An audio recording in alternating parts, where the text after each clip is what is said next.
Assalamualaikum warahmatullahi wabarakatuh. Hamdunalillah hamdan katsiran kama amar. Dalilun ala ta'ati fil ibadah wa syukri fin ni'mah.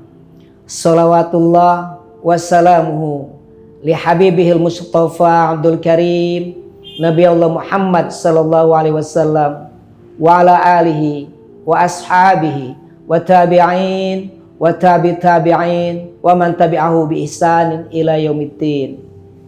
Ikhwani rahimakumullah, puji dan syukur layak kita haturkan pada Allah Subhanahu wa taala atas segala anugerahnya, segala nikmatnya, wabil khusus nikmat umur yang panjang, nikmat kesehatan, sehingga kita bisa menikmati indahnya ibadah di bulan Ramadan yang suci ini. Ikhwani, sudah kita paham bersama bahwasanya tujuan daripada berpuasa adalah untuk bertakwa. A'udzubillahi minasyaitonirrajim. Ya ayyuhalladzina amanu kutiba alaikumussyiyam kama kutiba alal ladzina min qablikum la'allakum tattaqun. Jelas dalam surat Al-Baqarah ayat 183 itu menjelaskan bahwa yang namanya tujuan akhir berpuasa adalah ketakwaan. Namun kadang-kadang kita masih berpikir seperti apa yang dimaksud dengan takwa itu. Maka ikhwani, tidak ada salahnya untuk mengetahui konsep takwa. Kita lihat puasanya alam. Yang pertama puasanya binatang. Ulat berpuasa dalam kepompong selama 2 sampai 4 minggu. Di dalam kepompong, tidak keluar, tidak makan dan tidak minum. Dan setelah itu keluarlah, berubah wujud, bermetamorfosis.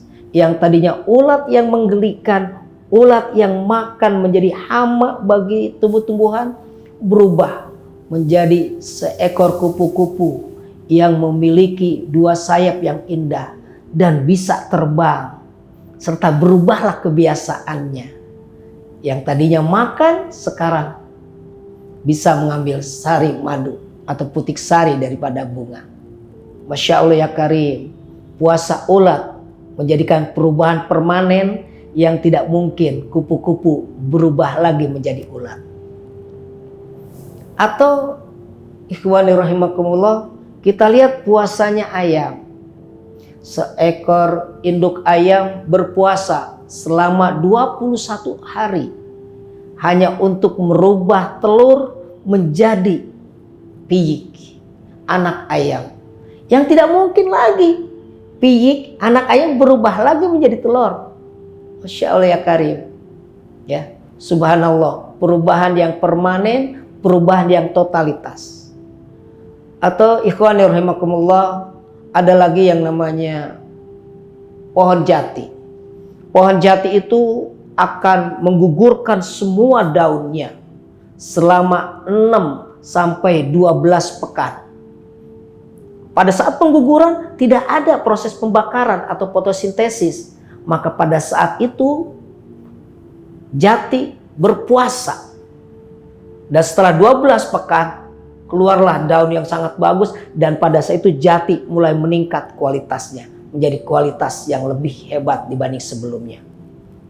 Masya Allah ya Karim, ikhwani rahimakumullah, di sini menunjukkan puasa binatang, puasa tumbuh-tumbuhan, takwanya itu meningkatkan kualitas dan kualitasnya tidak kembali kepada kualitas semula.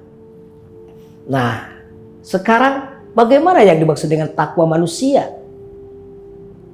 Tidak sedikit kita sering memperhatikan saudara kita atau teman kita atau tetangga kita.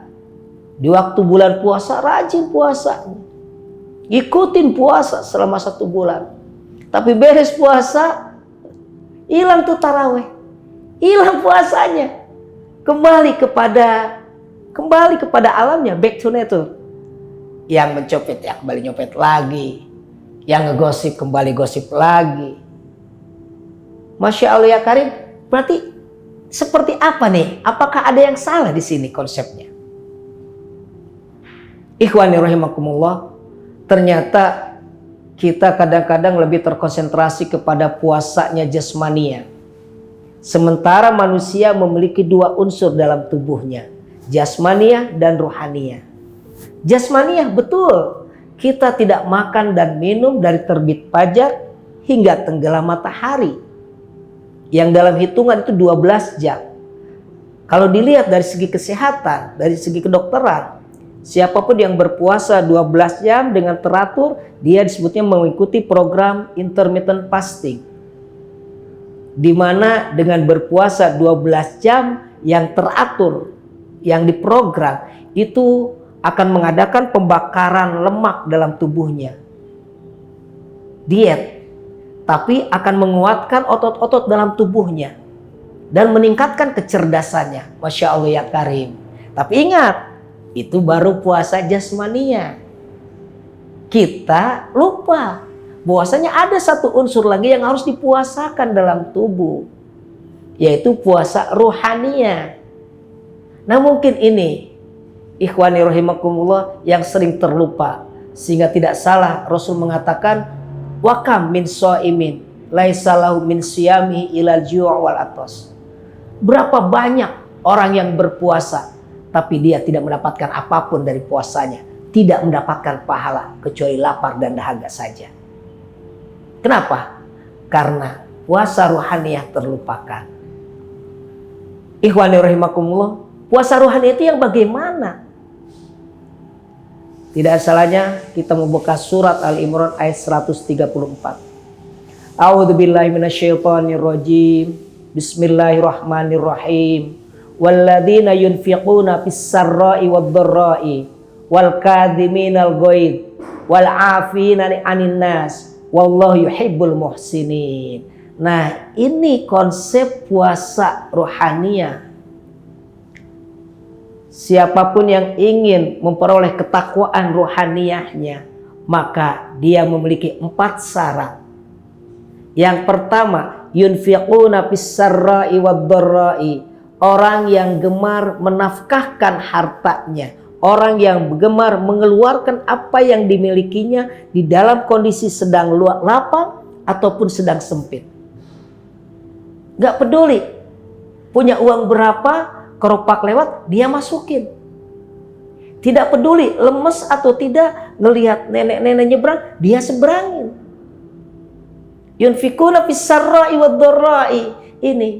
Oke. Ikhwani, ketika kita punya uang, kita bersedekah, itu nggak aneh. Tapi ketika kita punya uang pas-pasan, kita sedekah, itu yang hebat. Masya Allah, ternyata puasa kita, rohaniah kita belum sempurna, belum mencapai titik puasa, manakala kita belum mencoba untuk bersedekah, untuk berinfak di bulan puasa, baik dalam keadaan punya maupun keadaan tidak punya. 1, itu yang pertama. Yang selanjutnya, ikhwani rahimakumullah, puasa rohaniah wal kadhiminal ghaidh. Orang yang pandai menjaga amarahnya, orang yang tidak suka marah, orang yang tidak suka langsung membentak, orang yang tidak langsung memvonis dengan suara yang tinggi atas kesalahan orang lain. Subhanallah ya Karim. Orang yang selalu berhusnudzon.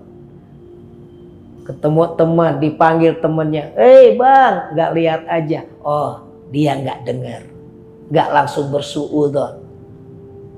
Ya. Ada orang ngasih sesuatu ternyata jelek, bukan berarti pengen ngasih jelek, dia nggak tahu yang dikasihnya adalah jelek.